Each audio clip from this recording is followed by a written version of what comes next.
Good evening.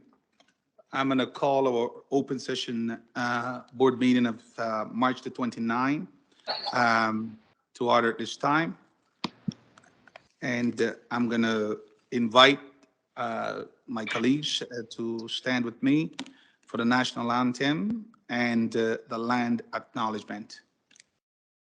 The land upon which we work, live, and sustain ourselves is the ancestral and treaty lands of the Michizagig Anishinaabe, also known today as the Mississaugas of the Credit, the rightful caretakers and title holders of this land. We also recognize the rich pre-contact history and relationships which include the Anishinaabe and the Ongwe Hongwe. Since European contact, this land continues to be home to Indigenous and non-Indigenous peoples. As responsible community members, we value the diversity, dignity, and worth of all people. Colonialism displaced and dispossessed Indigenous peoples of their ancestral land and continues to deny their basic human rights, dignities, and freedoms. We are committed to learning true history to reconcile, make reparations, and fulfill our treaty obligations to the original peoples and our collective responsibilities to the lands, water, animals, and each other for future generations.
Thank you. You may be seated.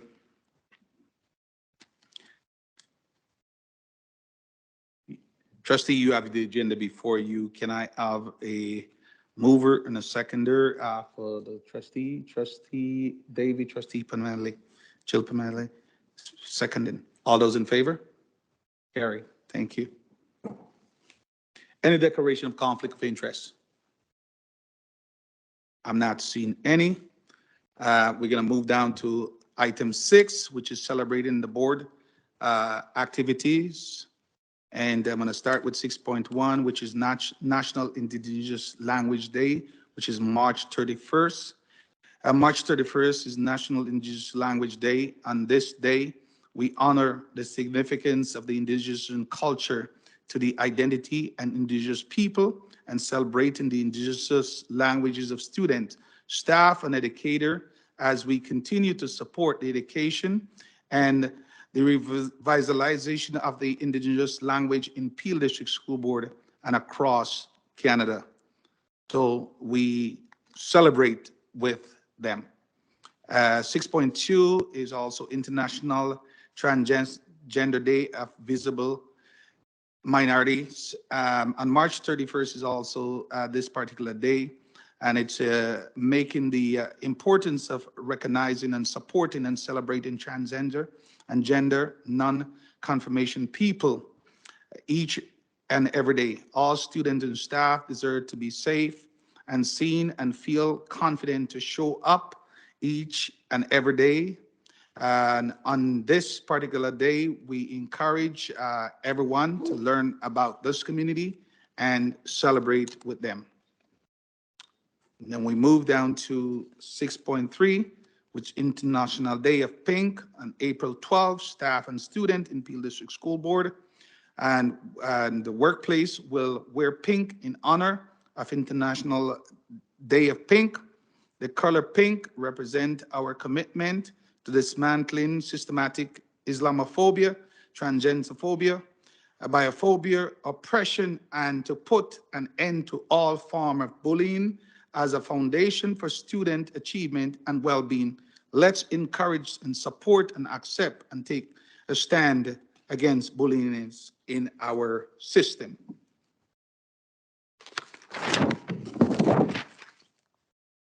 We'll move down to item 6.4, which is Administration Professional Day, which is April 26th. And on this particular day, Administration Professional Day, we thank you all to our staff, students, supporters, each and every one that do this work day in and day out to create a safe and inspiring environment that supports our student. We appreciate you each and every day for the work that you do. Thank you very much.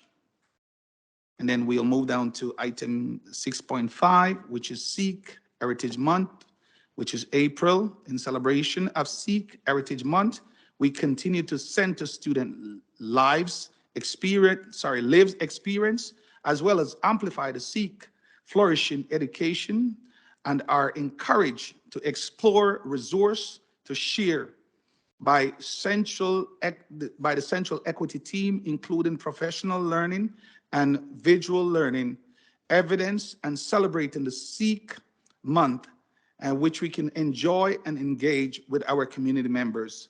So we join each and every one as we celebrate with our Sikh community. And 6.6 is the Autism Awareness and Acceptance Month, which is also in April. This is a very significant time for those that suffer with autism. We accept this month.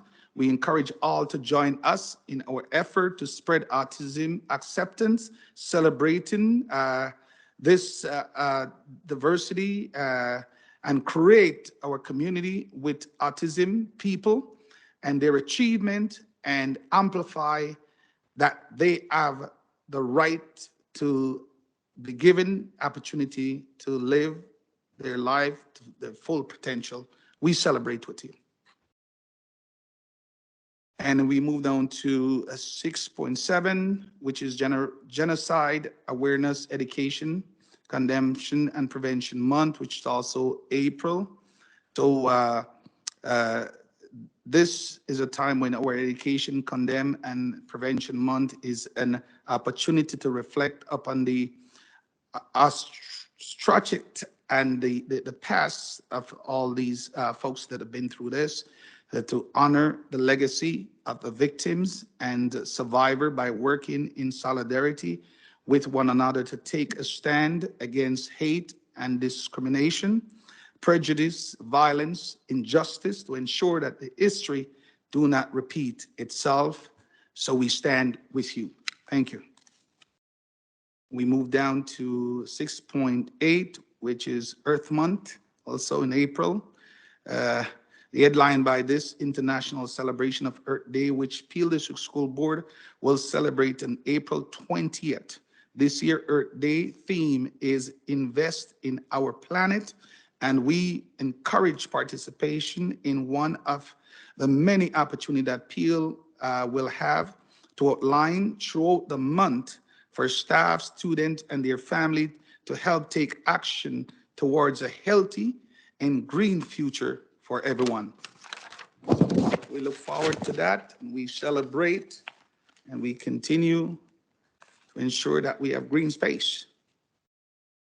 We'll move down to 6.9, which is school, student, staff success.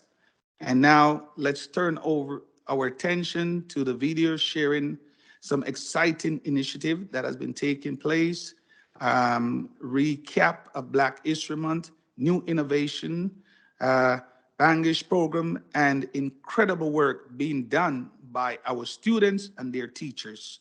So I'm gonna ask our tech team to please go ahead and play the video.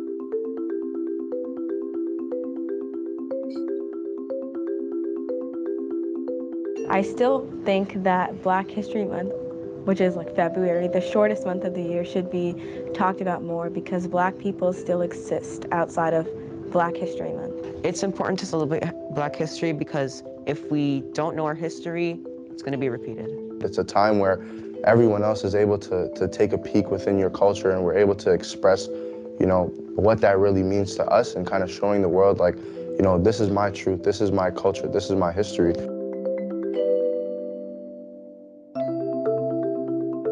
It showcases what Black people can do, and it showcases what they could do when you put them in a group and how they work together and how they strive to be powerful. BSA makes me feel included because the people there, they know how I experience life, and I'm not always explaining myself. They just accept me for who I am. Having a Black Student Association means a lot to me personally. I feel like it's a safe place where we can talk about conflict, like issues that we, you know, experience on a daily as Black teens and Black people as a whole.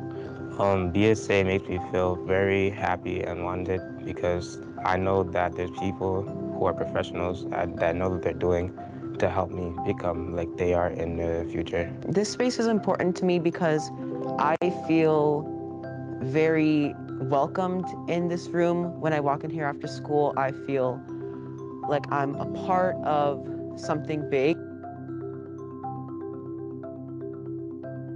In order to flourish, we need community, and that starts with staff members and teachers and admin who look like us, who have gone through our experiences and genuinely understand who we are as people. Especially, there must be many opportunities in order for students to see a place for them to be able to flourish.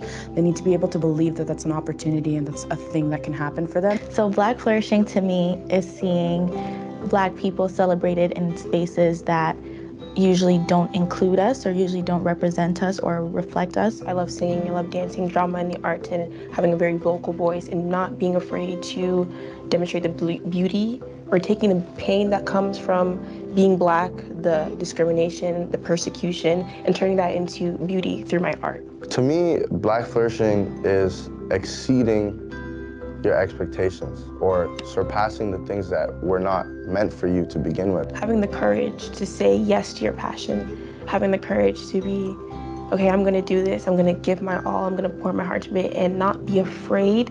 As kids get older, they have a lot of questions, so I think they should be able to have those answers to those questions because it really helps us expand our understanding.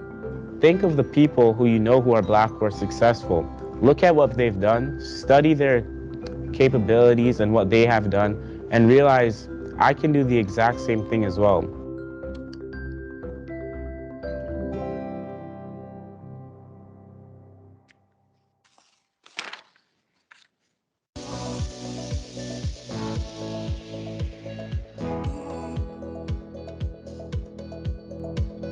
The Peel District School Board TMU Badging Program is a partnership between PDSB's Leadership, Capacity Building, and School Partnership Department and the Diversity Institute in the Ted Rogers School of Management at Toronto Metropolitan University. The program provided over 20 hours of training to more than 65 students from Black, Indigenous, and other racialized communities, giving them the opportunity to develop their skill sets in one of 3 key areas in order to secure jobs, paid internships, or to launch their own businesses: advanced digital and professional training, entrepreneurship, and tutoring. This program was made possible through the Ministry of Education Learning Recovery Program. My dream as a 15-year-old is to become a successful entrepreneur and to have valuable people carry me through to success. When I was growing up, my parents always told me when an opportunity is given to you, always take it, even if you don't think you're capable of it or you're not prepared. And don't wait till the boxes are all checked. Check them along the way. That definitely inspired me to join this program. Everyone is around my age with similar dreams, similar goals. I like to learn more ways of entrepreneurship and like expanding my brand per se or myself to the internet or the world. Finding people who can help me or know or have been in my shoes to reach success. I want to do my own film company, my own production company. So knowing that I am going to learn entrepreneurial skills and business networking can put me on the map. We started off with a question: how are we preparing our students to be global citizens with an understanding of digital literacy, financial literacy, 21st century skills, and an idea of what the future economy is going to look like and how to navigate through it. Partnering not only with colleges, universities, but skilled trades as well as industries is really going to help our students to develop those global competencies that we speak of, but actualizing it through these kind of programs and becoming more ready and self-aware and to be able to think critically of what lies ahead and how they can fulfill their dreams. My goal after completing this program is actually to earn my digital marketing badge so I can add it to my resume or my LinkedIn account, and to also land an internship. What the program has helped me to realize is the power of an algorithm, networking, also time management and work-life balance. It's brought me back a little bit to being in university in general, and I think that the kids are learning a lot about specific niche fields. Kids are very, very talented. They're really respected. They have a lot of questions in general. It's been an eye-opening to me to see how many kids really want a job in tech right now. It's important for us to be able to use our skill sets that we have and use our capacities and our networks to pour into these children who may not have had these networks or have had access to these opportunities. But I do believe we're making a massive difference in the lives of these children. And they're coming up to me and asking me for ideas and networking, and we're making it happen. And it's a beautiful thing.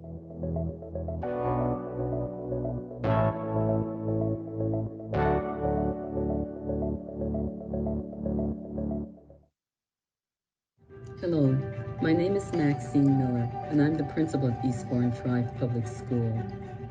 I'm pleased to introduce one of our grade 5 students, Gershon Singh-Dote. Gershon enjoys school and is a very studious student.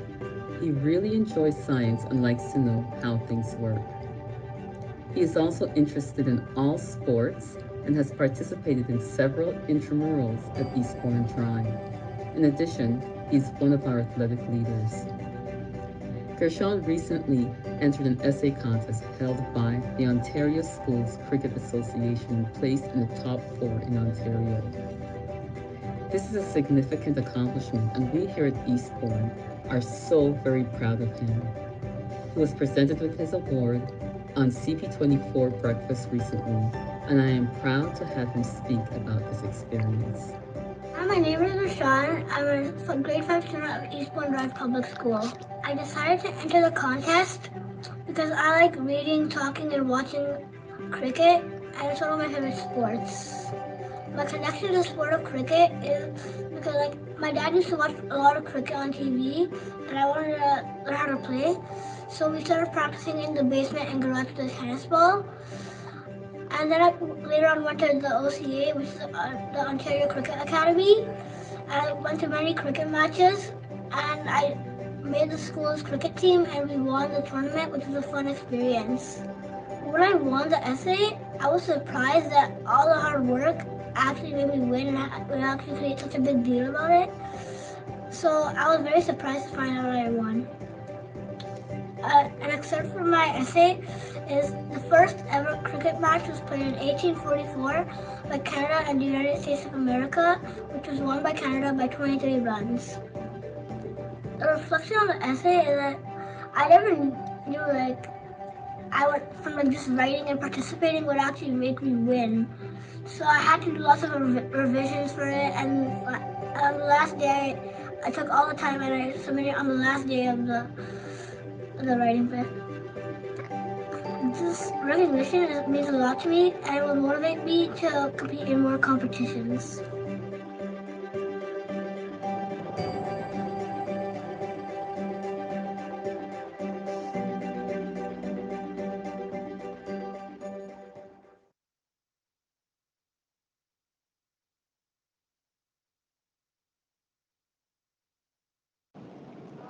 Good evening, Director Swaroop, and hello to all the trustees and everyone in attendance at tonight's board meeting. My name is John Colton, and I'm principal at Humberview Secondary School up here in Bolton, Ontario. So hello from up north. Tonight I have the pleasure of introducing Charlie Borchevsky. Charlie is currently a grade 11 student at Humberview Secondary School, and we are very pleased with his progress and his accomplishments. Charlie has recently competed in the Peelschools competition under the title of Culinary Arts.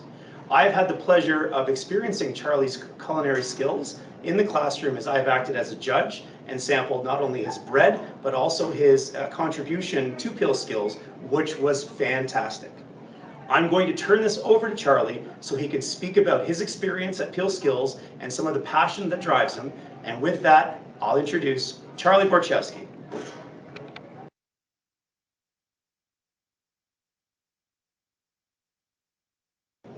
Hi, my name is Charlie Borchowski. I'm a grade 11 student at Humberview Secondary School.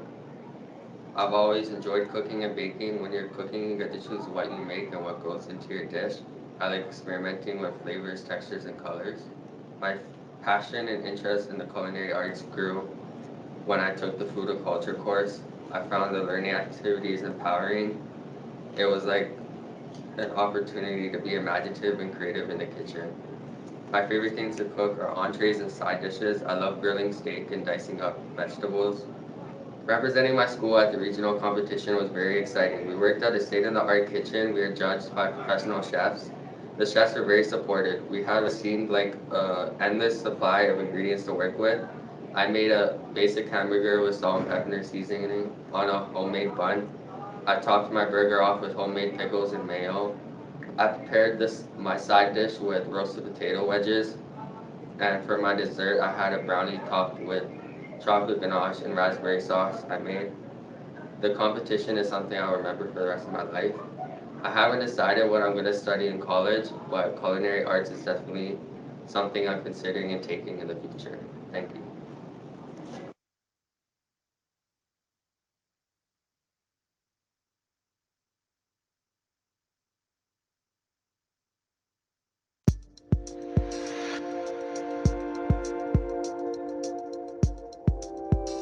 Harsha Hashdami is a grade 12 student in the International Baccalaureate program at Harold M. Braithwaite Secondary School. She's also the founder of CodeSpire, a nonprofit organization that partners with youth organizations, homeless shelters, and community centers to provide technological education to youth that wouldn't typically have access to it. Focused on bridging accessibility gaps in healthcare and education, she recently spoke at Apple Education's Leadership Summit and was invited to help announce the Ministry of Education's new credit requirements for technological education intended to ensure more students are exposed to technology as a career pathway. Hi there, my name is Harsaj and I'm a grade 12 student at Harold M. Braithwaite. I'm extremely passionate about innovating in technology for health as well as increasing accessibility to education for all. But my journey with tech did not start off to where it is right now. It actually started off when I got the interest in the scientific field of longevity, which is increasing the human health span. And I was doing my own personal research and I published articles online, and I eventually got into contact with the Aging Research and Drug Discovery Conference, where I became an ambassador for the past 2 years. But this year, this summer, the conference was actually being held in person and I desperately wanted to attend. So I mustered up the courage and I emailed the chair of the conference if I could attend, all expenses paid for, because as a high school student, I cannot drop $5,000 to attend a conference in Denmark. It actually ended up working out and I was able to present my longevity research in front of over 2,000 PhD researchers in Copenhagen, Denmark, fully sponsored as the youngest attendee. And then moving on from there, I continued my pathway along health, and I stumbled upon the intersection of mental health and technology, where I'm now building in machine learning to reduce the misdiagnosis rate with brain data for communities like my South Asian one, where mental health is so taboo because of these misdiagnosis rate. And I'm hoping to bridge this connection between healthcare and immigrant populations like mine. But while I was building in machine learning, I realized that I had to overcome a lot of obstacles and teach myself programming, and it was a super isolating process. And I realized this was all because of my identity as a South Asian woman, and I realized many other youth face an even worse divide. So last year I started cold emailing different youth homeless shelters because I wanted to educate them regardless of what their identity tells them, regardless of what barriers their identity sets them up for. And that's where CodeSpire came to be, my nonprofit initiative delivering tech education to underprivileged youth all across Ontario and soon expanding to the United States. And it's been a wild ride. It took 7 months of cold emailing to finally get my first yes. And now I'm leading a team of 9 and we're impacting youth all across North America. And it's been a super exciting experience, and I'm thrilled to say that we are now actually collaborating with the Ministry of Education and development of the tech curriculum.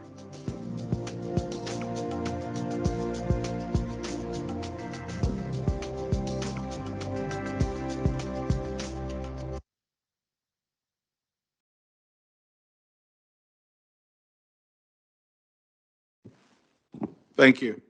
At this time, with all the celebration, could I have a motion and a seconder to receive trustee from Adelaide, trustee Brad McDonald? All those in favor? Carry. Thank you. All right, at this time, we're going to move to item 7, which is our retirements. I'm going to turn it over to Vice Chair Cole to recognize our retirees for this month. Vice Chair Cole. Thank you. I'll start off by saying congratulations to everyone and thank you for your years of service to the Peel District School Board. I forgot to say it last time, so I said it first this time. Here are the retirees for this year. So we have Daniel Ambry, Janet Beaudry, Aura Balana, Kim Boyd, Fiona Browning, Peter Bursay, A. Cameron, Marcia Christie, Brenda Click, Dean Colcutt, Pat Cooch, Carmine Croce, Est Drapal, Natalie Fabreau, Julia Favreau, Claire Fergot, Richard Greenwood, Annie Grenier, Karen Height, Harris Henry, Jan Ilnicki, Pam Jagdeo, Manju James, Monica Johnson, Sunita Joshi, Chris Kelman, Eugene Korzinski,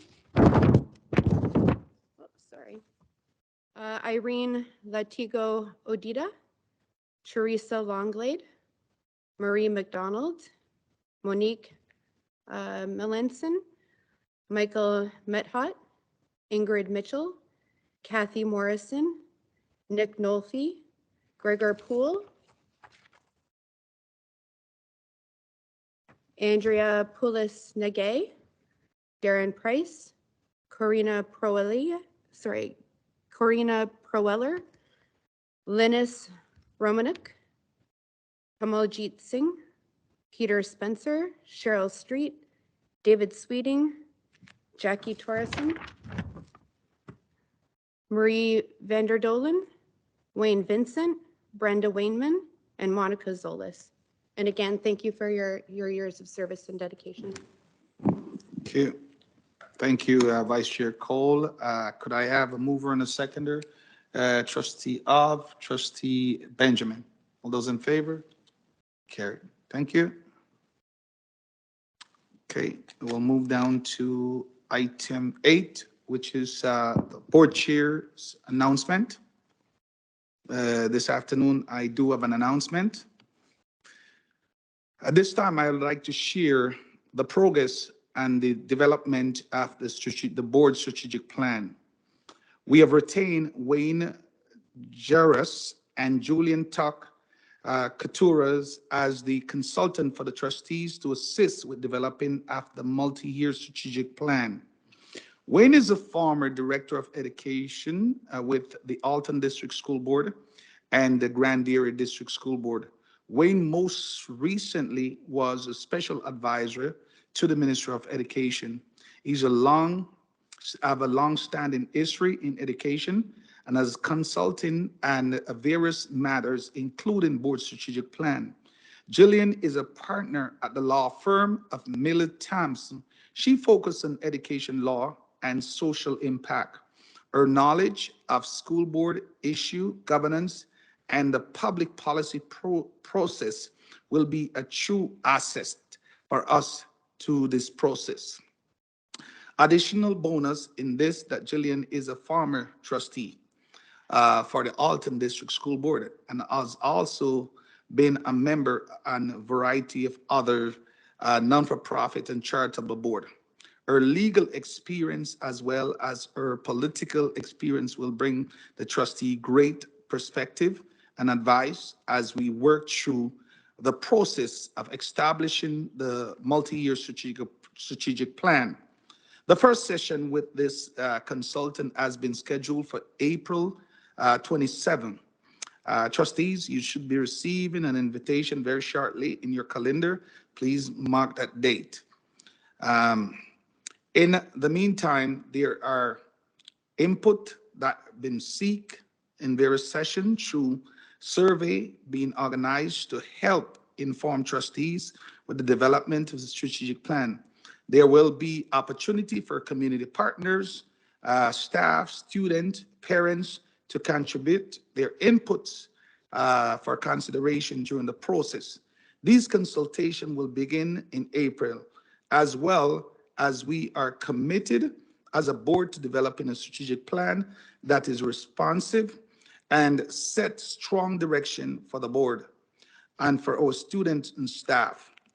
I also wanted to just add that trustees, we wanted to make sure that families, especially those that normally not get information about what this board is doing, I had a meeting with our director and talk about ways and means and how we can communicate to the families and parents of Peel District School Board so that their voice can be heard as we develop the strategic plan. So we will be using various different methods to get the message to them so that they can be part of this, because this strategic plan is so important that our families and student and staff voice are embedded in what we do. We're also committed, we want to know, the community to know that we're also committed to ensure that the ministry directive are embedded in a strategic plan as we move forward. So I thank you this afternoon and look forward to us working together to develop this plan that will guide our direction for the next few years. This time, can I have a trustee Manali is moving it, trustee Cameron, all those in favor of receiving chair announcement? Thank you. Thank you. And we moved down to item 9, and this afternoon we have no director's report. Item 10 is our student trustees, and we have no report from our student trustees. Item 11, we have no reports from trustee appointed to external organization. And we move down to item 12, which is our consent agenda item. There are one report and the consent agenda item. Do I have a mover and a seconder for this? Trustee Hobb, trustee Cole, all those in favor? Carried, thank you. And that's our quarterly financial report. And do anyone have any question or concern about what is in your package? I'm seeing none. Yes. Trustee Bailey.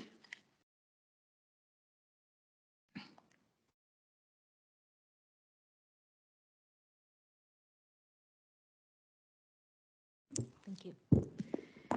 So in regarding the financial statement, that's what my question is regarding. So, yes. Okay. So, and AD Gill is here, and Director Elisha Shi is also here to answer those questions for you. All right.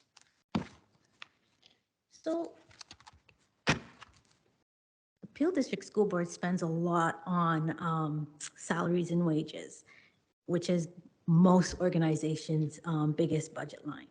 My question was, in those lines, how many of that is made up of staff that are on leave?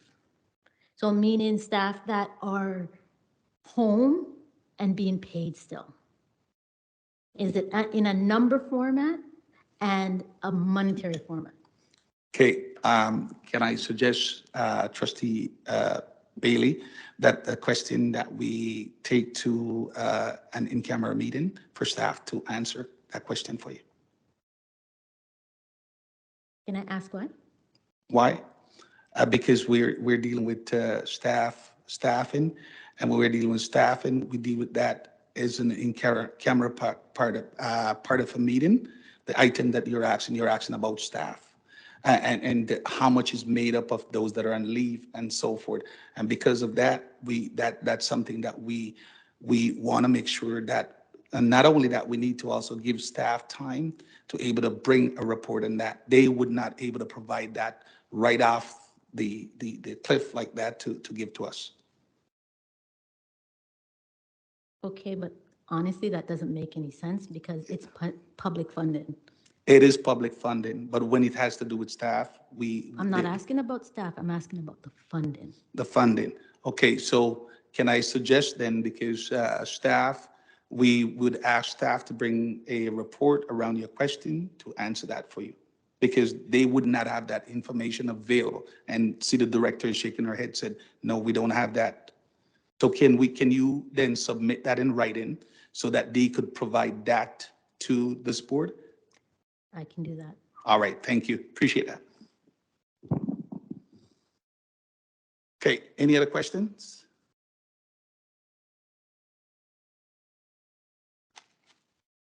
See none, right, okay. We're gonna move down to item 13, the agenda, and approval of the minutes from previous board meetings. So February 22nd, board meetings, minutes. Can I have a mover and a seconder? Trustee Chahal and Trustee Cameron. All those in favor? Carried. Thank you. I'm going to move to item 14, which is the minutes of the governance and policy on March the 7th. And also, there's a motion for consideration on the governance and policy at the same time. May I have a motion to receive the minutes of the policy committee for March the 7th? Trustee Howe? Trustee Brad McDonald and Trustee Howe. Okay. Question or concerns?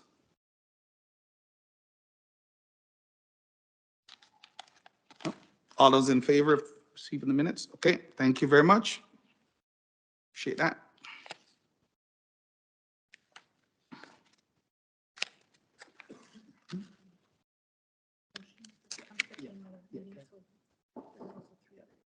Yeah, that's what I'm getting to. Yeah.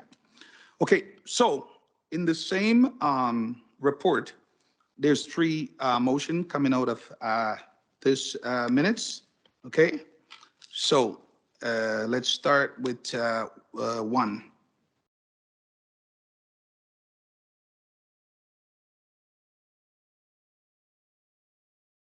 So may I have a mover and a seconder for the recommendation as followed: that the supporting student with prevention medical condition policy to be approved, and that the concession prevention and intervention policy be approved and replaced with existing policy 84, which is a concession policy intervention, and that the information access and privacy policy be approved and replaced with policy 88, freedom of information and privacy, understanding that the superintendent RP as a comment about the concession policy.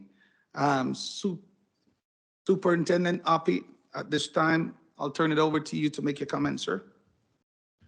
Thank you, and through you, Chair. There is an addition to the concussion policy for section 4.8, which reads as follows.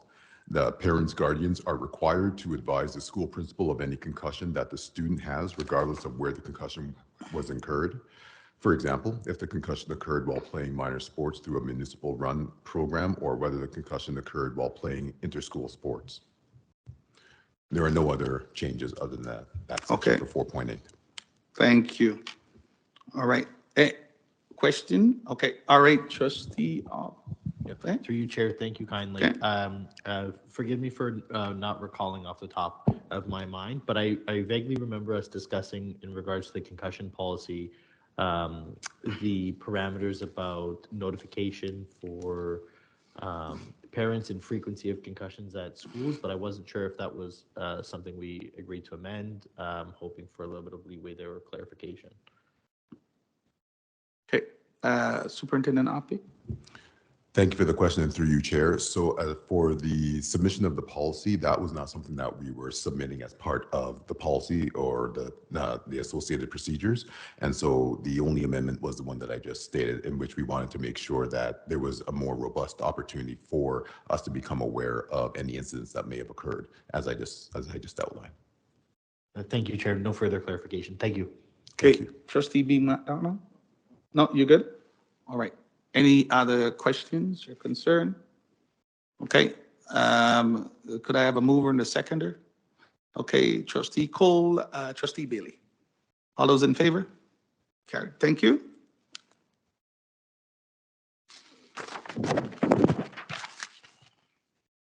We'll move to item 14.2, which is Curriculum Equity and Student Wellbeing Committee of March the 8th.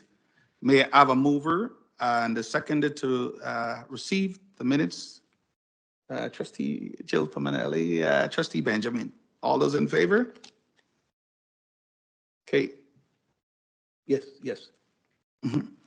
At this time, Trustee Clark is in line, and Trustee Clark have a comment that he would like to make at this time. So I'm going to turn it over to Trustee Clark at this time to make his comment. Trustee Clark?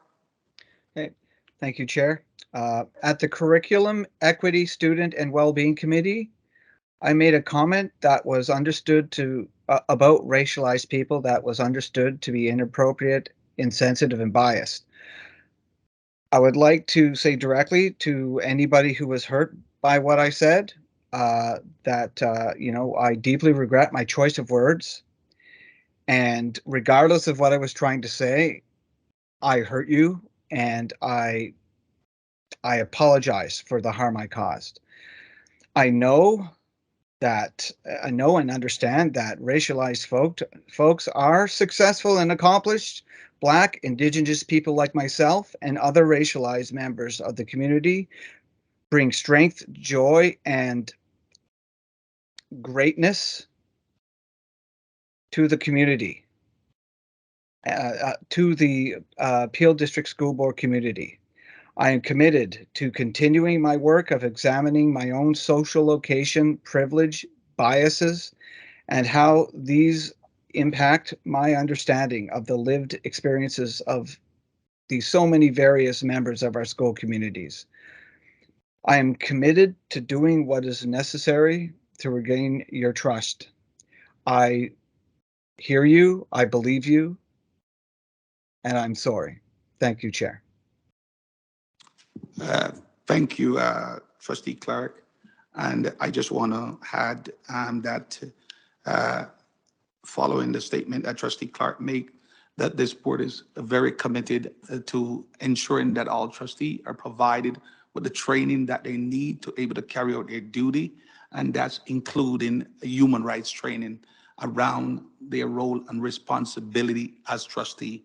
We also already taken step to ensure that these training are set up and are in place and will be taking place very shortly so that trustees understand their duty and their role as trustees. So Trustee Clark, I commend you for stepping up and making that apology. Thank you very much. Appreciate it. And if I may continue, I appreciate the commenters reaching out. Thank you. Okay. Okay, great. We're going to continue and under the same heading. We also had several delegations that afternoon, and I would like to have a mover and a seconder of we have various different delegator. We had a delegation from Rowena Santos and youth mental health issue, and that was received and referred to the director for response. We also had a delegation by Laura Zenglen and partnering for safe school travel. We also had delegation for an active school transportation. That was also referred to the director's office. We also had the delegation around our board multi-year strategic plan. That was also referred to the director for respond. Could I have a mover and a seconder on this? Trustee Davy. I'm going to go down this time. Trustee Hav, okay? All those in favor of receiving this? Thank you very much. Okay. And the director will respond to the delegations. Thank you.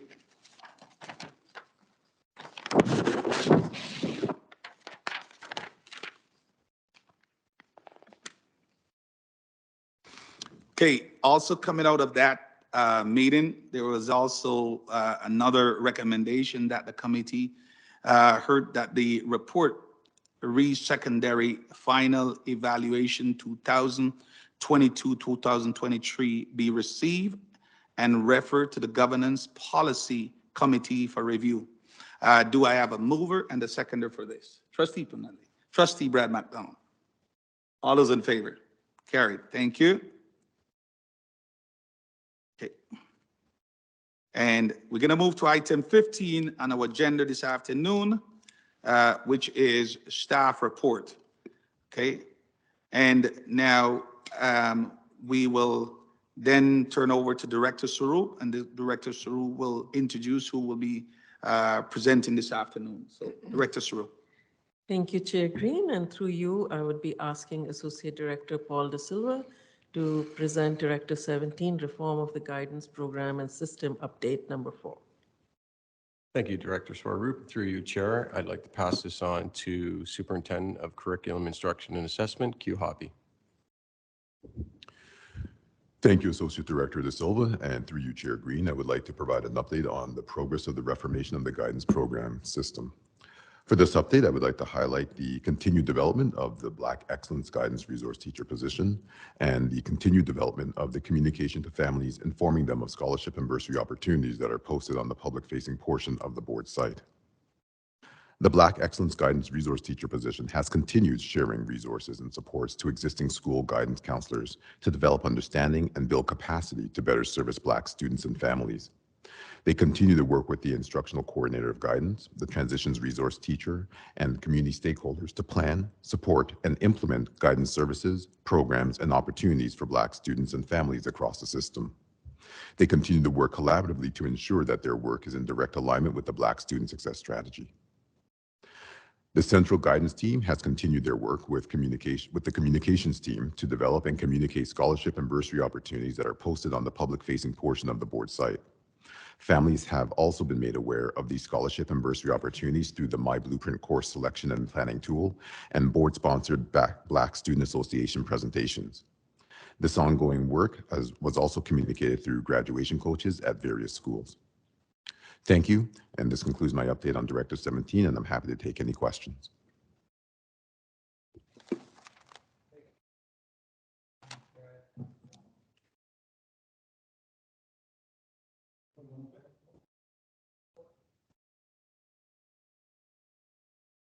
All those in favor? Go ahead. Yeah, thank you, Chair, and through you, I don't know who can answer this. So Directive 17, which I really appreciate having that in the report, says that the board shall develop and implement a plan with reasonable goals and timelines to reform the guidance, et cetera. So where are we in the continuing of completing this directive? Because it doesn't say we have to have a finite end date. I don't see a goalpost here where it says, it just says have a plan and implementation plan which can span and not end. It should be a continuation. So when do we consider this directive to be completed if there is no goalpost to state such.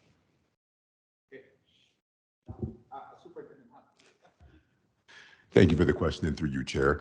So by way of meeting the timeline, we will have one more report that will be coming after this one that's been submitted this evening that will be coming to the board through this school year. So in terms of reports, there will be one more that will be forthcoming. In terms of the work that this report encompasses, it will never end because it's ongoing, it's constant. We are constantly looking to serve our students and specifically our Black students within the board to ensure that we are meeting their needs. And so in that regard, we are looking through this directive to make sure that the structures are in place so that way our students are able to receive the ongoing and necessary supports and structures that they've historically not been able to receive. So it's just a through you, Chair, and follow up. So you're saying the third report or the next report coming, that's when you consider you've met the intent of the directive, as and we both agree it's a job that continues past that, but that would be your completion of that. Through you, Chair, that is correct. Okay, thank you so much. Thank you, Chairman Green. A question regarding this update. Would it be possible, I understand if we don't have the numbers immediately available for this meeting, but would it be possible for us to ask for the number of vacant positions currently open for guidance counselors within the PDSB? Full-time and part-time. Thank you for the question, but through you, Chair, just to clarify, when you say by vacant positions, can you clarify what you mean by a vacant position? Thank you. Through you, Chair. I think what I'm trying to say are positions that we would like to fill but haven't been filled yet. Open slots, I guess. Posted positions.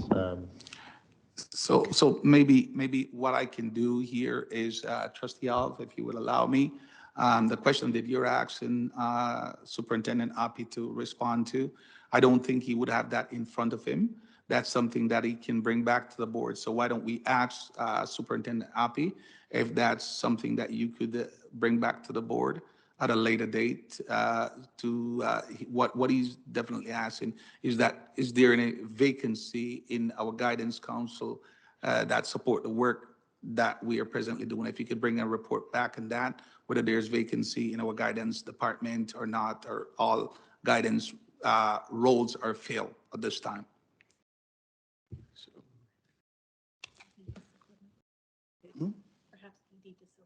Okay. Yeah. Oh, sorry. Okay, go ahead, AD De Silva. Yeah, thank you for the question.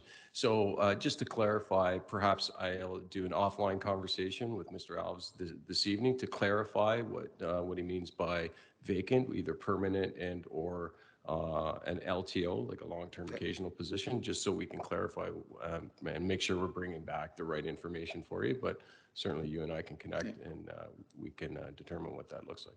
Yeah, that would be much appreciated. Thank you.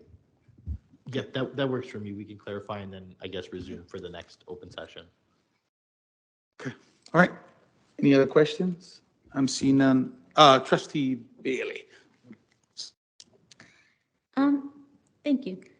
Through you, Chair. My question was, of these Black guidance counselors that are in these roles, how many of them are there full-time versus how many of them are there part-time?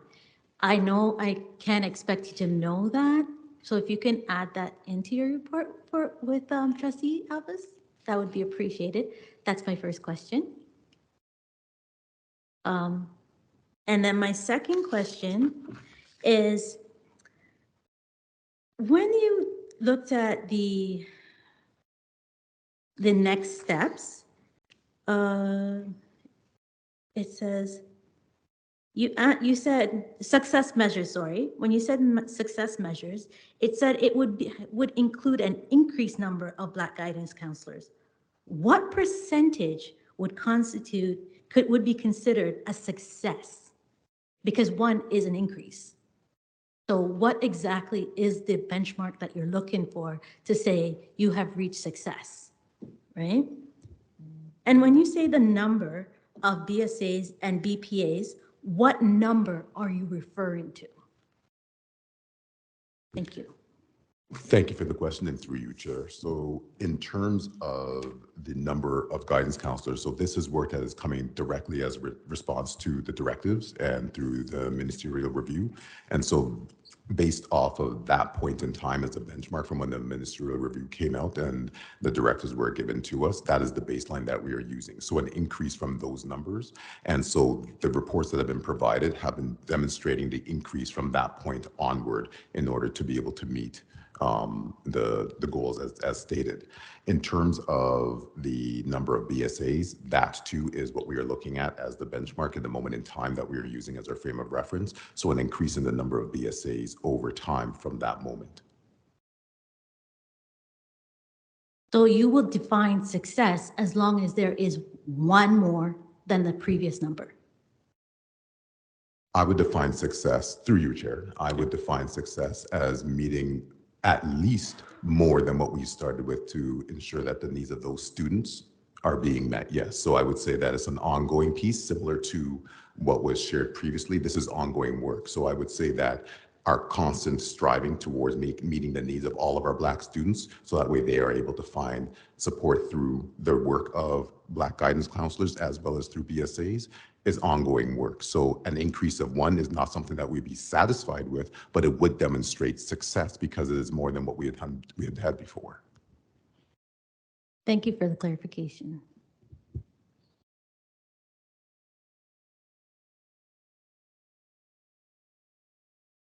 Oh, thank you.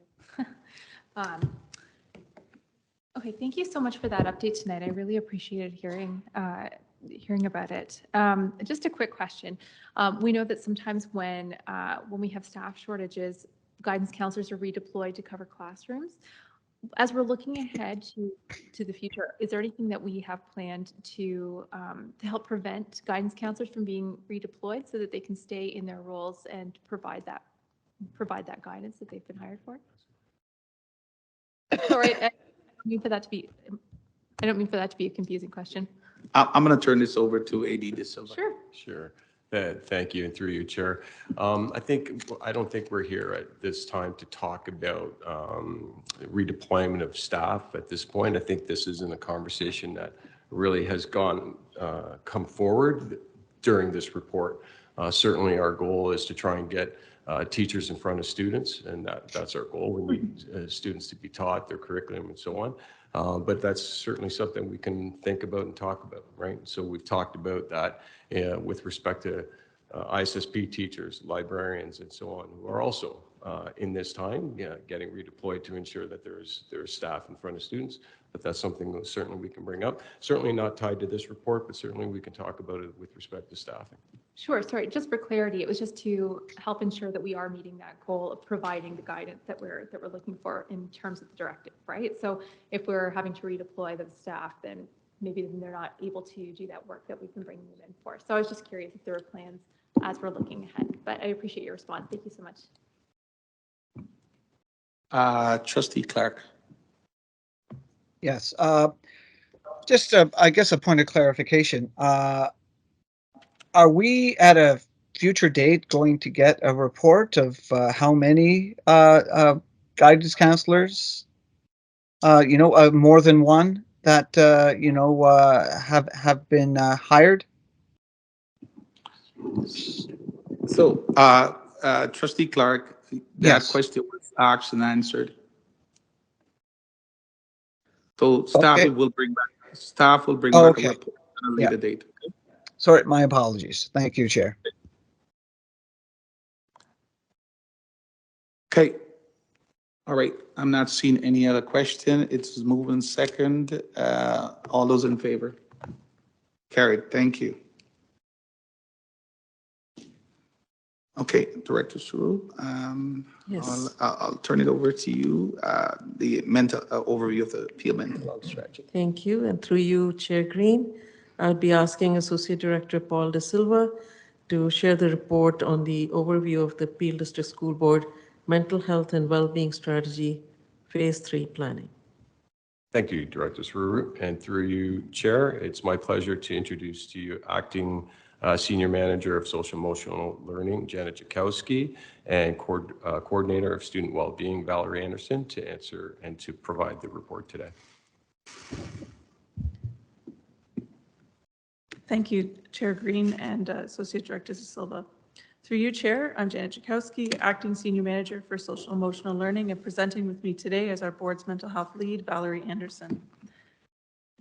We will give a brief overview of the mental health strategy and action plan process through the following key points: alignment with the board improvement and equity plan, leadership structure and conditions, review of past strategies, the provincial strategy, and our plan in progress. In October 2021, the ministry launched an introduction to the board improvement and equity plan. Historically, all boards have been required to develop a board improvement plan. This plan is designed to guide the work of the board at the system level, requiring all department and school plans to align with the board priorities and goals. The mental health strategy and action plan impacts all areas of the board improvement and equity plan. Each school is also required to have a mental health, well-being, and engagement goal as a part of their school improvement and equity plan. Through your chair, part of the understanding the context for tonight is understanding what we are talking about when we refer to a mental health strategy and the primary role of schools. Mental health is a sign of balance, harmony, and connectedness among the internal aspects of the human person, their spirit, mind, and body, and the world they live in. It is a characteristic of families and communities, as well as individual human beings. And this definition comes from the Thunderbird Partnership Foundation, First People's Wellness Circle. The primary role of schools is to promote such wellness and to provide early intervention and support to those who are struggling for this balance and harmony. Through you, Chair, in terms of developing, executing, and communicating a mental health strategy and action plan, it is important to have certain infrastructures in place. The structure suggested by School Mental Health Ontario is as depicted on the slide: a core mental health leadership team that is in place as a standing committee. The leadership steering committee and advisory committees would be called to meet on demand more frequently during the planning and discussion periods for new mental health strategies and action plans. It is important there is a two-way communication and feedback mechanism to ensure all stakeholder voices are centered and valued at all stages. The Peel District School Board launched the first three-year phase of their mental health strategy in 2013. The vision was to provide a comprehensive mental health strategy for all students that promotes positive mental health, creates a culture of caring and empathy regarding mental health, and enables all stakeholders to collaborate with community partners in a coordinated, responsive, and effective manner. 5 priorities were identified for the first 3 years of the strategy, which you see on this slide. They are also included in your agenda package in Appendix 1. The second phase of the strategy was in 2017 to 2020. 5 working groups of internal board employees came together with parents and students to create tools to promote mental health awareness, collaboration, responsiveness, and a deeper understanding of student well-being. This phase also saw the development of an implementation team comprised of mental health lead principals and vice principals who met quarterly with board psychologists and social workers to support further development in the area of mental health literacy via superintendent meetings. The second phase of the strategy focused on going deeper, and the 3 goals you see on the slide were identified. During the 2020 to 2022 years, several factors influenced the development of a third phase of the PDSB mental health strategy and action plan. Long-lasting job action by several employee groups, the COVID-19 pandemic, and the supervision of the board after the ministry review, which included rapid changes in leadership and reorganization of several internal departments and reporting lines, were some key environmental factors that delayed planning for PDSB's third mental health strategy. An interim action plan was established to continue the work while planning for a new strategy was on pause. On this slide, you see the interim priorities we have been centering since fall 2020. However, during the same period of time, the Ministry of Education moved funding from precarious sources, such as yearly transfer payment agreements, to more permanent sources, such as grants for student needs, allowing for the hiring of a more diverse and robust mental health resource team, the availability of summer continuity of mental health services and supports for students, and available funding for deep and fulsome mental health training and capacity building for registered mental health professionals and educators. In fall 2022, the core mental health leadership team was reestablished and planning for the 2023 to 26 mental health strategy began. 4 mental health strategy advisory groups were established in early 2023 and the mental health strategy steering committee shortly after that. The committee structure is included at Appendix 2 in your agenda package.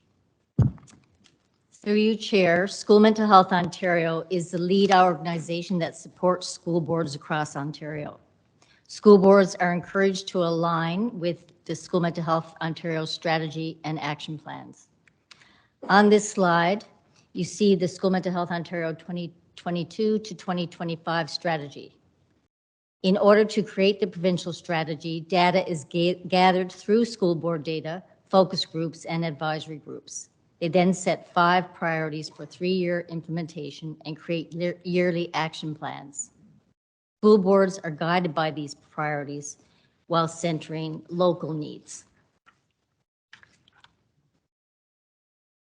Each strategy is broken down, so every strategy has an action plan, each year into yearly action plans. On this slide, you will see the School Mental Health Year 1 Action Plan for 2023 in Ontario schools. It has 5 main pillars. The action plan is based on research and data related to COVID-19 impacts, information gathered from other regions, and input from school mental health professionals and educators from across the province. It focuses on the main role of schools and how we can help best support student mental health. The 5 priorities for this action plan are shown on the slide. And all school boards in the province have access to tools and supports that can help them contextualize this action plan for the needs of their students and communities. Through you, Chair, on this slide, you see the projected timelines for the development of Phase 3 of the PDSV Mental Health Strategy and Action Plan. In February, we had the first advisory meeting where approximately 150 people participated in person or virtually. The data collected will be analyzed by the steering committee in the next 2 weeks as we narrow down to 3 to 5 potential priorities. These will then be returned to the advisory committees for further consultation and feedback. A draft strategy is expected to be complete at the end of May and brought back to board. Included in the yearly action plans will be accountability measures to ensure the strategy remains on track for completion by June 2026. Thank you, Chair and trustees, for allowing us to share our work with you tonight. We welcome questions at this time.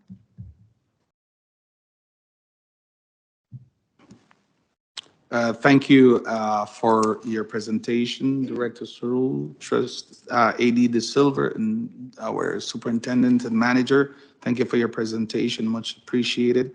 And just so that trustee know that Trustee Kathy McDonald has been appointed to work with the steering committee of this mental health strategy.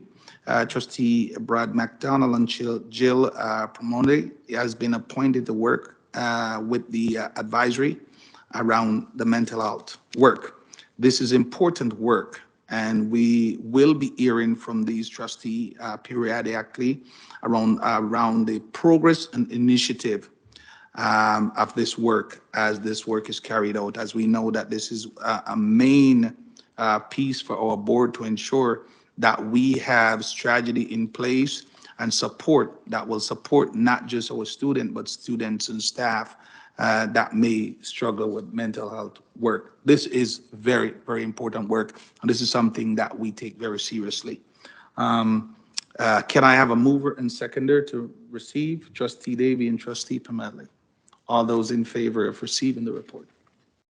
Yes, you may. Okay. All right. Trustee B. McDonald is asking a question. Actually, it's not a question, but I will make a comment. You know, if you were to ask me my 5 top priorities, mental health is the number one. 20 years in the board, I've seen the tragic results of mental health that have gone unchecked and unsupported. And you know, you can ask the principals. When before COVID, when I would go around, I would always ask about how they deal with mental health, and even in elementary students. Also, as a parent who's dealt firsthand with that as a challenge and going through that, I cannot support enough this initiatives. And I see timelines and things that I would like to take action sooner.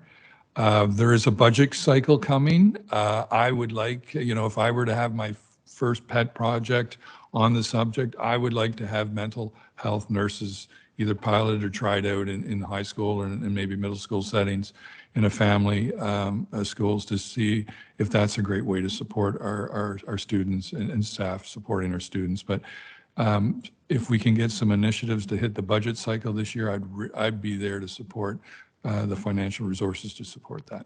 Anyway, thank you so much. Trustee Bailey. Through you, Chair. In the report that we got, one of the things that was notified was mentioned of the challenges of hiring psychologists and social workers. A part of it was the lack of permanent employment opportunities. Can you explain why you're not able to offer these positions in a permanent capacity? Okay. AD Silver? Thank you. Thank you for the question, Trustee Bailey, and through you, Chair. Really, we're looking at, I don't want to speak for everyone here today, but certainly globally, Trustee Bailey, there is a shortage of potentially, well, I know a shortage of mental health workers, but that includes psychologists. Not through we are trying, we are attempting, we are doing our best to promote, reach out to a variety of different locations to seek places where we can find individuals with the qualifications.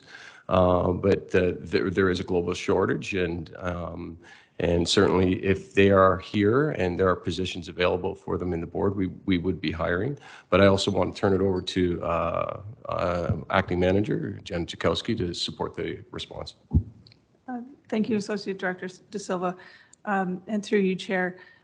As I mentioned, the funding from the government used to be precarious sources up until the 2022 to 2023 year. So previously we were getting sometimes 6 months at a time, sometimes 8 months at a time, sometimes a year at a time, transfer payment agreements, which are short-term payments.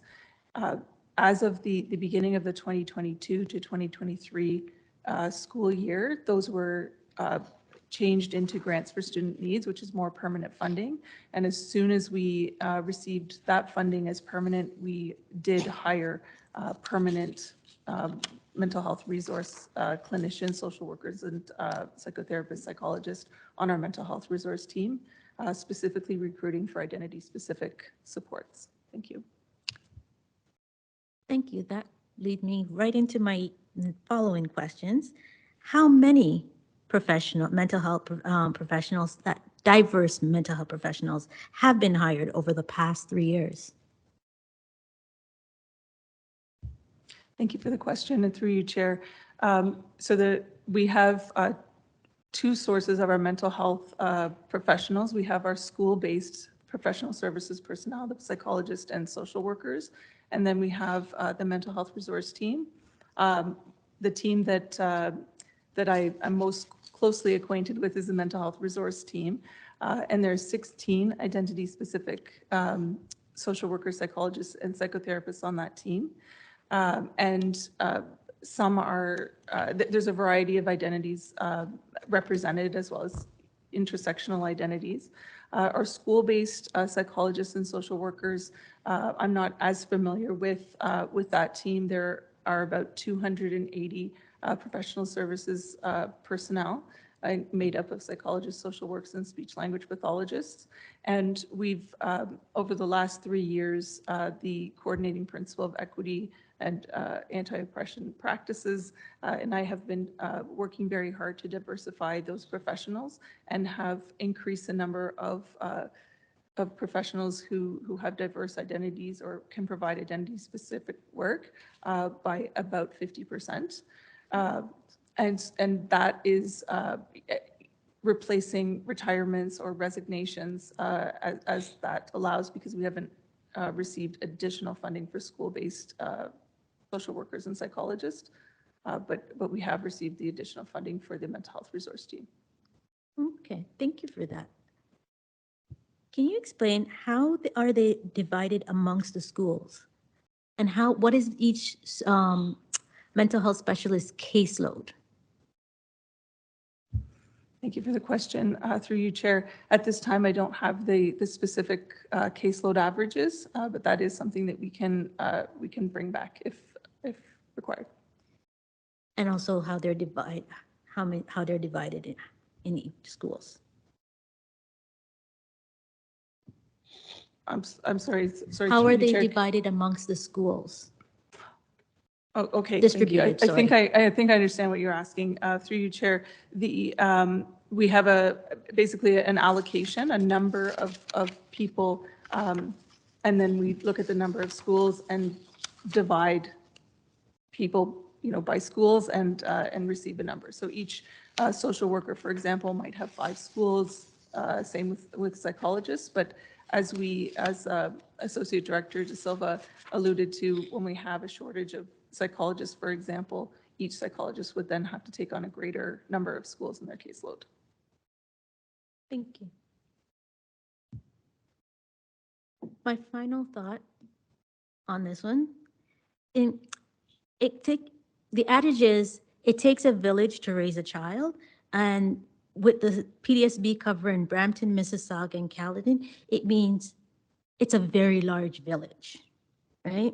Earlier, there was a delegation from the City of Brampton Councillor, and looking through this report, I've noticed that we've not gone to any of the municipalities for partnerships. We talk about community organizations, but none of it is through the municipalities. We talked about funding was mentioned, and yet nobody's asking for contribution when they are responsible for a portion of supporting the mental health and well-being for their citizens. So I would really like for us to start looking at our municipalities to see how they can support PDSB's mental health program. Thank you for that, Trustee Bailey. And we will take that back. Staff will take that under advisement. Thank you very much. Right, it's already moved and seconded, and it's already been approved. So again, thank you for your report and your presentation. And as Trustee, I believe Trustee McDonald said, we're going to look deeply when we come to budgeting, because I think that we need to, this is a year that we need to really focus on and supporting our students and staff. Okay, thank you very much for your presentation this afternoon. I'm going to move to item 15.3 on the agenda this afternoon. Many of our, especially our new trustee, you may not aware that we have a Learning Foundation here at the board, and the Learning Foundation do some amazing work to support our students in various different areas. Tonight, we have with us the Executive Director, Mr. Brian Hobbs, with us, who will make a presentation to us. We also have the chair, which is Valerie Davis, that is sitting beside him this afternoon, is going to walk us through the impact over the last little while on the work of the foundation. Mr. Hobbs, I'll turn it over to you at this time, sir. Thank you, Mr. Chair. Through you. Valerie Davis, the chair of the foundation, as you mentioned, is here with me, and we're going to sort of share back and forth on the presentation. So I'm going to let Valerie kick it off. Thank you. Thank you, and thank you, Chair Green, and the Peel District School Board trustees for giving us this time to present to you. My name, as Brian has said, is Valerie Davis. I'm currently the chair of the board, and as you know, at least 1 in 5 children in Peel region lives in poverty. And I say at least 1 in 5, because the study that produced that and that figure is getting old, and economic times are harder today than when it was produced. The Peel Learning Foundation is a community-based charitable organization that raises funds to enable Peel District School Board students to achieve personal excellence by providing resources that help them overcome barriers. That's our mission statement, and you can see it on the front page of our website. Brian and I have come here tonight for 3 reasons. First, we wanted to reintroduce the foundation to the returning trustees after several years without the possibility of personal contact, and bring you up to date on the work we've been doing. Secondly, we wanted to introduce the foundation to our newest trustees. And thirdly, at a recent meeting with Chair Green, we were asked what this board could do to support the foundation. And we gave that question some considerable thought. Tonight, we plan to talk to you about how the board and the foundation can partner to support the children in our communities who need our support. And we have just one request of the board. We've come to ask you to make the Peel Learning Foundation the charity of choice for the Peel District School Board. We have some thoughts about what that might entail, but first, Brian will update you on the good work of the foundation.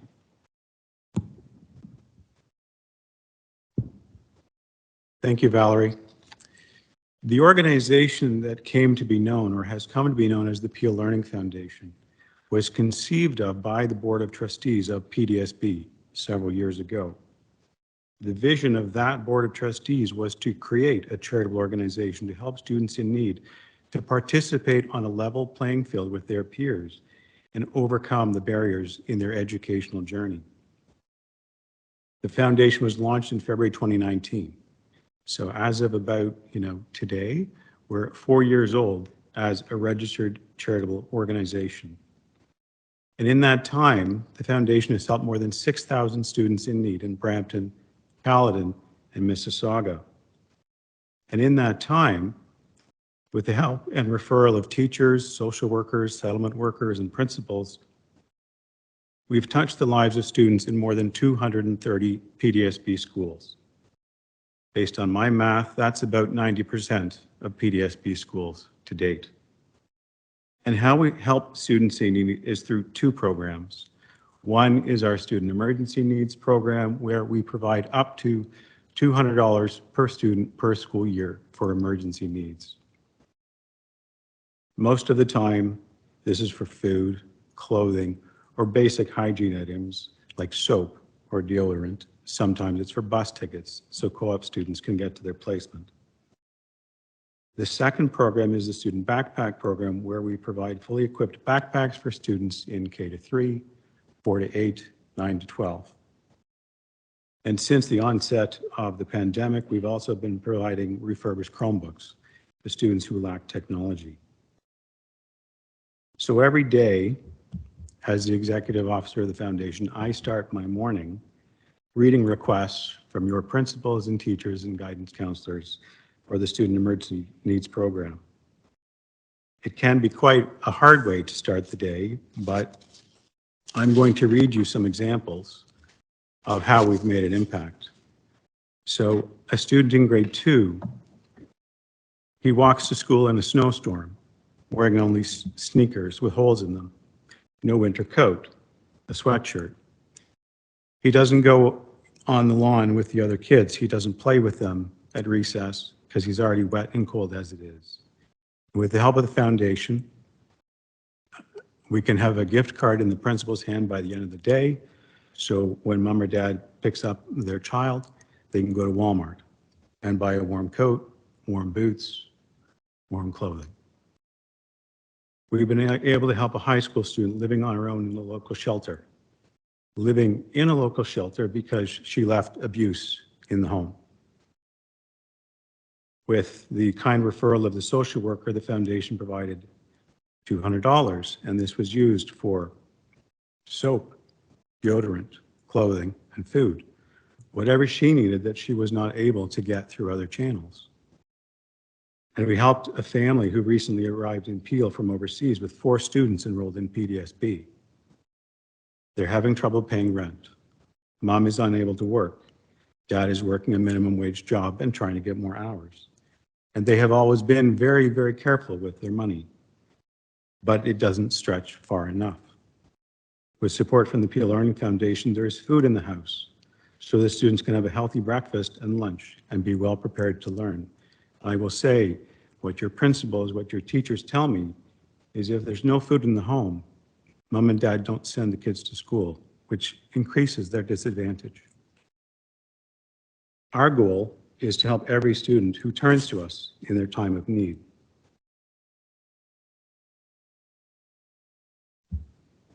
I appreciate your time and consideration tonight, as I know Valerie does, but I want you to think about this. Tonight when you go home, you'll have a warm, dry bed to sleep in. Some of our students don't. Tomorrow, when you wake up, there'll be food in your fridge and your cupboard. And some of our students will not have this. And tomorrow, when you leave your house, you'll have a warm coat and dry footwear. Many of our students don't. As you can read in the impact report, PLF supported about 1,300 students in 2021 through the Student Emergency Needs Program. In 2022, that was over 1,700 students, and that's in excess of a 30% increase. Year to date in 2023, for the first 2 months of 2023 versus 2022, we're seeing a greater than 40% increase over last year. Students and their families are finding it ever harder to pay the rising cost of rent and basic everyday necessities. In the 4 years the foundation has operated, we've always been able to say yes when a student in need was referred to us, and that is our goal. So at this time, as Valerie said, we want to continue to grow the partnership with the Peel School Board to help ensure that we continue to help our students when they need us. When Chair of the Board Davis and I met with Chair Reid a few weeks ago, he asked us what PDSB could do to help further the work of the foundation. And as Valerie said, we did give this some very, very serious thought.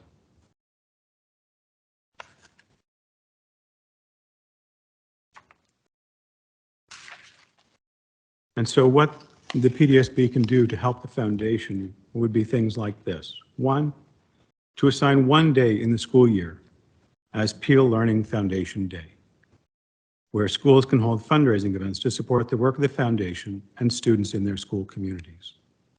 2, to help us raise awareness of the foundation with PDSB staff and support a payroll donation campaign. And 3, to support a campaign to raise awareness of the foundation within the entire Board of Education system, including parents, and support fundraising within that segment. And I'm going to turn it back to Valerie to close. Thank you, Brian. So to summarize, we hope that we've heightened everyone's awareness of the Peel Learning Foundation and the good work it's doing in our communities. And as Brian has indicated, the need for our programs is only increasing in these difficult economic times. And as might be expected, monies for donations are getting stretched in many households. Your support can make a world of difference to ensure all students in the PDSB achieve personal excellence. You can do this by making the Peel Learning Foundation the Board of Education's charity of choice. And this might entail 1, supporting a Peel Learning Foundation Day, 2, a staff payroll deduction campaign, and 3, a campaign to raise awareness within the entire system, including parents. I hope that before we leave tonight, the board will commit to our request. Our kids need your help, and your support can make a world of difference. Thank you for your time. Thank you, Brian. Thank you, Valerie, for your presentation this evening. And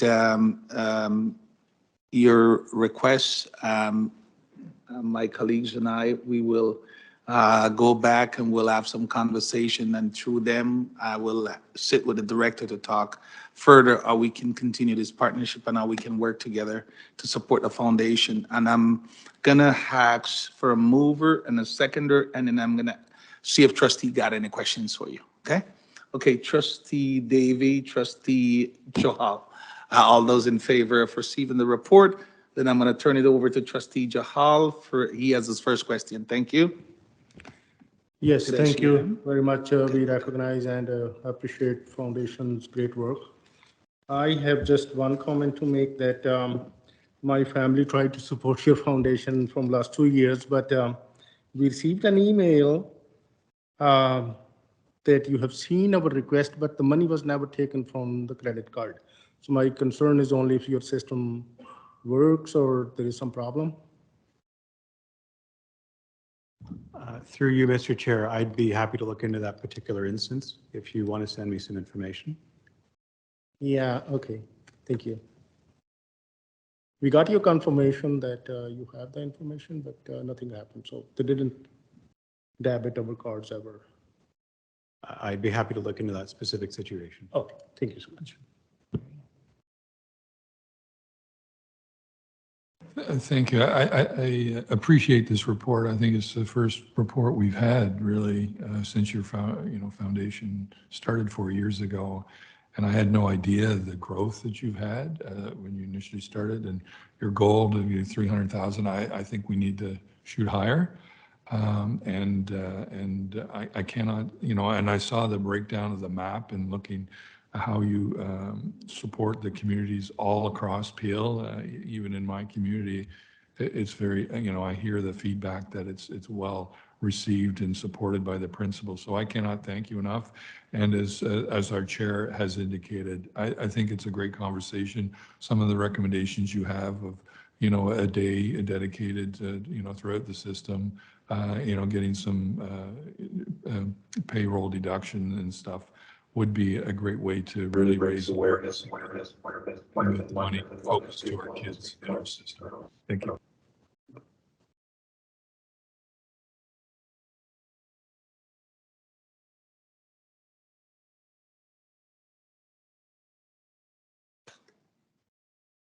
Trustee Clark.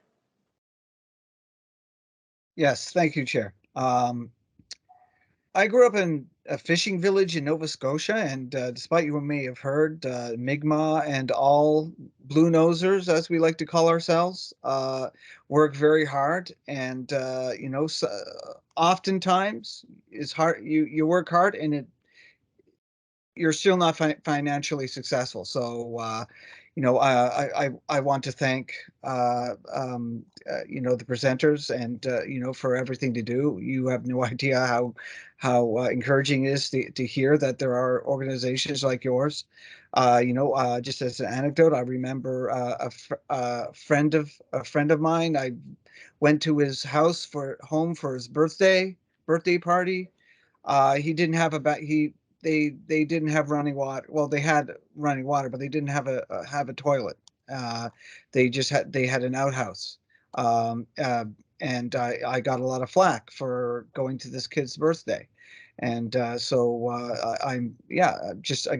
very grateful for what you do. Thank you. Okay, thank you, trustee Clark and trustee Benjamin. Through you, Chair, thank you for this report. My only question is, you did mention that we should set aside days for this. We could have staff donating and so on. My question is, do you accept donations from community groups towards the Peel Learning Foundation? Through you, Mr. Chair, thank you for the question. Yes, we accept financial donations from community groups. But just to clarify, sometimes we get requests from community groups who wish to donate materials, and we don't have the staff capacity to intake that and redistribute that because there is a singular staff person at the foundation at this moment. No, I meant only financial. Financial is very welcome. Yeah, thank you. Okay, any other question? So Again, I'm seeing no more. Again, Brian, want to thank you and Valerie for coming this afternoon. And I was, when we met about a week and a half ago, I was really moved to see the success because I was one of the trustees that was here that voted. So yes, let's put the foundation in place and even talk about hiring someone with the skill and the ability that could able to grow the foundation. And by the work that you presented to me when we met and presented here tonight, it is evidence that you are growing the work and definitely the impact, we're seeing the result of the work of the foundation. So it's important that we continue to partner and able to grow the foundation. And we have listened to the recommendation. Again, I will send an email to trustees and you receive their feedback. And based on their feedback, then the director and I will have a discussion. We'll come back to you. We'll definitely come back to you. And but we want to thank you for all that you do, because even just the work that you did through the time of COVID, just to support our kids in school. It was amazing. When I saw the numbers and part that I don't even think you mentioned is about those ones that you're supporting when they come to our We Welcome the World Center and coming into our school without any type of support, and you're supporting those ones as soon as they get out of the plane and coming into our school. So again, thank you, and we look forward to continue this partnership. So thank you, much appreciated. It's already been moved, seconded, and received. So again, thank you, trustees, and we will look forward to continue working with Brian and Valerie and the team with the foundation. Thank you. Okay, trustees, I'm going to move right away to item 16, which is communication, and there's no communication on this agenda this evening. And number 17, we have no trustee motion for consideration. And then I'm going to go down to 18. We have no notice of motion from trustees this afternoon for future meeting. At this time, I'm going to ask Trustee Bailey and Trustee Cameron to move recession of the open session meeting. All those in favor? And then I'm going to ask Trustee Hav and Trustee Cole to move that we reconvene in the closed session meeting. Okay, all those in favor? Carried. Thank you. So we are reconvening immediately in the closed session meeting. Thank you.